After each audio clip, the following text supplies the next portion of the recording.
इस नए विश्लेषण में स्वागत है। आज की चर्चा एक बहुत ही गहरी फिलॉसफी पर है। अक्सर हम बाहरी दुनिया को बदलने की लाख कोशिश करते हैं, राइट?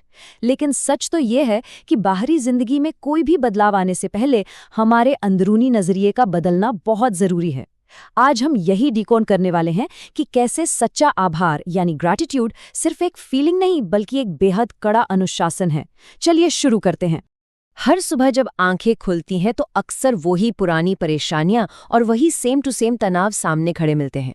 क्या कभी मन में ये सवाल आया है कि हमारी जिंदगी के ये जो पैटर्न है ये हमेशा एक जैसे क्यों रहते हैं? इसका सीधा सा जवाब ये है कि जब तक अंदर से नजरिया नहीं बदलेगा तब तक बाहर की वास्तविकता यानी हमारी रियलिटी में कोई बदलाव नहीं आने वाला। मतलब दुनिया को देखने का चश्मा बदले बिना नज़ारे नहीं बदलते। ओके, तो चलिए इस पहले कॉन्सेप्ट में गहराई से उतरते हैं। इंसानी फितरत है कि हम हमेशा बाहरी सुधार के इंतजार में बैठे रहते हैं। ये एक बहुत बड़ा भ्रम है कि जब सब कुछ ठीक हो जाएगा तब हम खुश होंगे। अक्सर ऐसा लगता है ना कि परिस्थितियां बेहतर होंगी तभी हम खुश हो सकते हैं, पर यही तो सबसे बड़ी रुकावट है। तो ये द मैजिक असल में है क्या? क्लियर कर दूं, ये कोई परियों की कहानी वाली जादुई छड़ी नहीं है कि घुमाया और सब ठीक हो गया।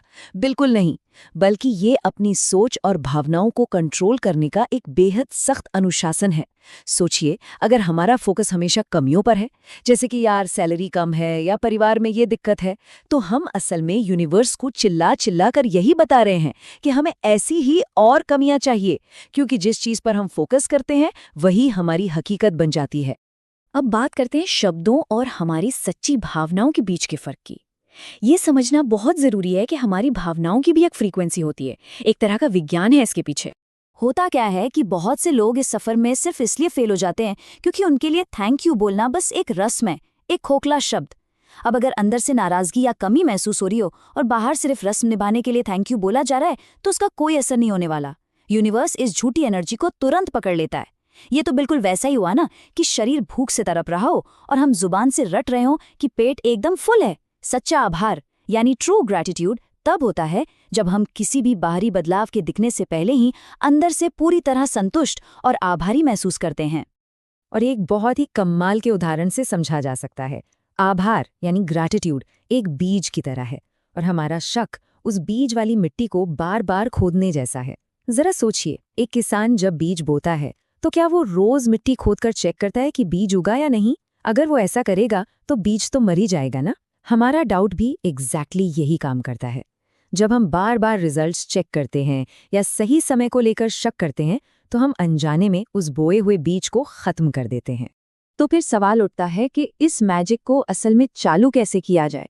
इसके लिए हमें बस रिएक्ट करने की आदत को छोड़कर एक पावरफुल रिस्पॉन्स देने की तरफ बढ़ना होगा। हमारी जो ये रोजमर्रा की परेशानियां है ना, ये असल में सिर्फ परेशानियां नहीं होती। ये हमारी मानसिकता को एक बिल्कुल नए और ऊंचे लेवल पर ले जाने के छिपे हुए मौके होते हैं। यहाँ सबसे अहम बात ये है कि शिकायत और आभार कभी भी एक साथ नहीं रह सकते। अगर हम शिकायत कर रहे हैं तो इसका सीधा मतलब है कि हम यूनिवर्स पर भरोसा नहीं कर रहे, और ये अविश्वास मैजिक को तुरंत ऑफ कर देता है। मन ही मन अपनी खराब किस्मत का रोना और भी ज्यादा खराब किस्मत को इन्वाइट करता है।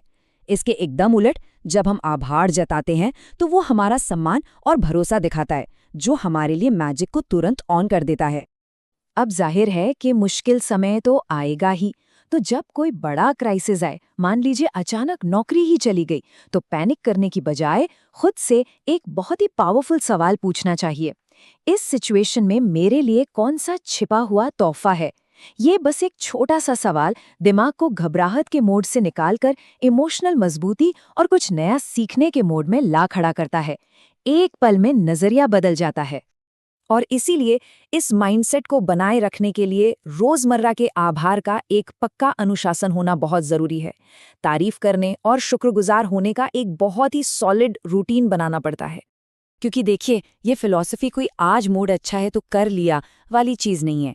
इंसानी दिमाग की वायरिंग ही ऐसी है कि नाश्ते से पहले ही ये 10 नेगेटिव चीजों की तरफ भागने लगता है ना? इसीलिए पूरे दिन का एक प्रॉपर स्ट्रक्चर चाहिए। इसे 3 सिंपल स्टेप्स में बांटा गया है।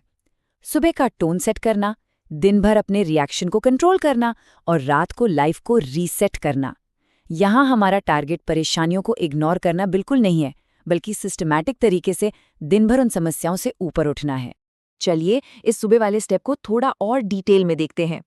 आंख खुलते ही सबसे पहला विचार क्या आता है, यही हमारे पूरे दिन का टोन सेट कर देता है। अगर हम सिर्फ इस बात के लिए दिल से आभारी हैं कि हम आज सुबह जीवित उठे हैं, हमारे अंदर सांस लेने की क्षमता है और हमें जिंदगी जीने का एक और नया मौका मिला है, तो यकीन मानिए दिन की शुरुआत होते ही आधी लड़ाई तो हमने वहीं जीत ली है। और फिर जब रात होती है तो ये जो नंबर है 5, ये बहुत ही स्पेशल है। रात के रीसेट के लिए सोने से ठीक पहले हमें पूरे दिन में से ऐसी 5 चीज़ें ढूंढनी होती हैं जिनके लिए हम शुक्रगुजार हो सकें। दिन चाहे कितना भी स्ट्रेसफुल क्यों न रहा हो, ये 5 अच्छी बातें ढूंढनी ही हैं। ये छोटी सी प्रैक्टिस दिमाग को उस रात वाले डूम स्क्रोलिंग और फालतू के पछतावे से दूर रखती है। और सबसे बड़ी बात, ये सोते वक्त हमारे माइंड को एक्टिवली हील होने का मौका देती है। अब हम इस चर्चा के आखिरी और सबसे गहरे हिस्से की तरफ आ गए हैं, शर्तों वाले लेन देन से आगे बढ़कर अपनी पूरी पहचान को बदलना।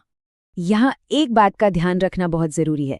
इस पूरी फिलॉसफी को सिर्फ पैसा या कामयाबी पाने के लिए एक ट्रांजैक्शन की तरह यूज़ करने के जाल में नहीं फंसना है।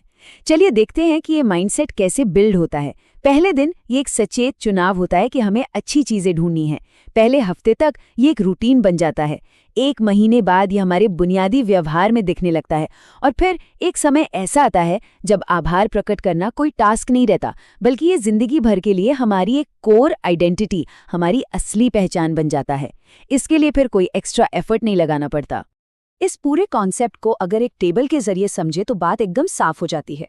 जब हम आभार के साथ कोई शर्त या उम्मीद जोड़ते हैं ना, तो वो तुरंत मानसिक दबाव और शक पैदा करता है। और इसका असल नतीजा क्या होता है? हमारी जिंदगी में रुकावटें और डिले आने लगते हैं। लेकिन जब हमारा नजरिया पूरी तरह से बिना किसी शर्त का होता है, तो वो प्योर एप्रिसिएशन यानी सच्चा आभार बन जाता है। और तभी जिंदगी में असली मैजिक होता है। चीजें अपने आप हमारे फेवर में अलाइन होने लगती हैं, कोई स्ट्रगल नहीं बचता। तो इस चर्चा को हम इस बहुत ही पावरफुल विचार के साथ खत्म करेंगे कि आभार कोई तकनीक नहीं है, ये जीने का एक तरीका है। ये बात अपने आप में बहुत गहरी है कि लगातार और बिना किसी शर्त के आभारी बने रहने का हमारा एक फैसला हमारी पूरी रियलिटी को जड़ से बदल सकता है। क्या इस नए नजरिए से दुनिया को देखने की कोशिश की जा सकती है? ये एक ऐसा सवाल है जो सच में सोचने पर मजबूर कर देता है।